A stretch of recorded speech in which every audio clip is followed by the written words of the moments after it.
The altar of God, verse 3 to 5. The acceptance of the atonement by everyone is only a matter of time.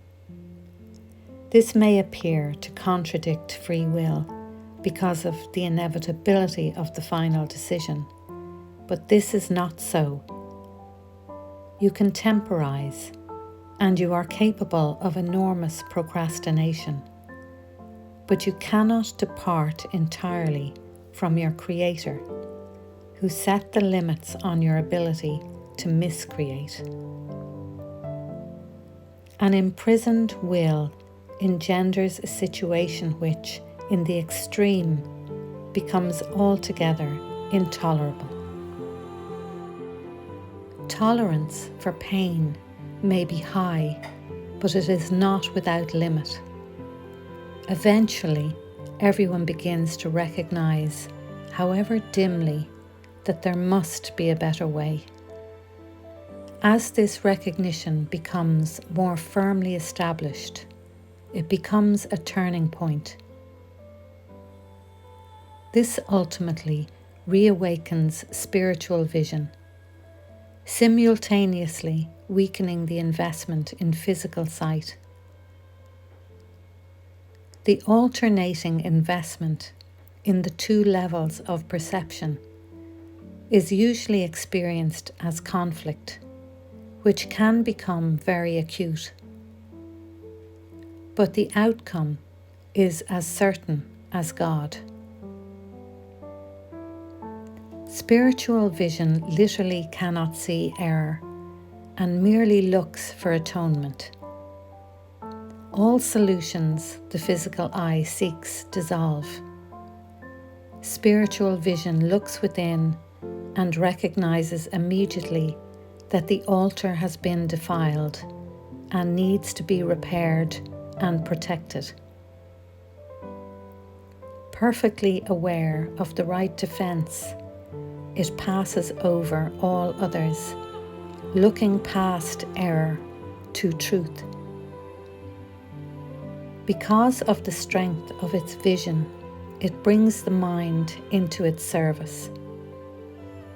This re-establishes the power of the mind and makes it increasingly unable to tolerate delay, realizing that it only adds unnecessary pain. As a result, the mind becomes increasingly sensitive to what it would once have regarded as very minor intrusions of discomfort. The children of God are entitled to the perfect comfort that comes from perfect trust. Until they achieve this, they waste themselves and their true creative powers on useless attempts to make themselves more comfortable by inappropriate means.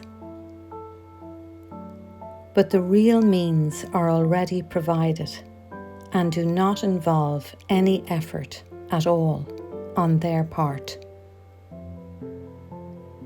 The atonement is the only gift that is worthy of being offered at the altar of God, because of the value of the altar itself. It was created perfect and is entirely worthy of receiving perfection. God and His creations are completely dependent on each other. He depends on them because He created them perfect. He gave them His peace so they could not be shaken and could not be deceived. Whenever you are afraid, you are deceived, and your mind cannot serve the Holy Spirit. This starves you by denying you your daily bread. God is lonely without His sons, and they are lonely without Him. They must learn to look upon the world as a means of healing the separation. The atonement is the guarantee that they will ultimately succeed.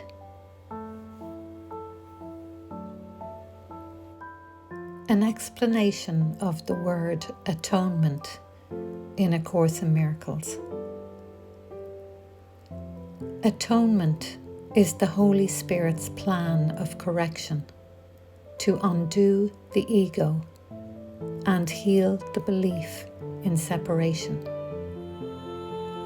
It came into being after the seeming separation and will be completed when every separated son has fulfilled his part in the atonement by total forgiveness. Its principle is that the separation never occurred.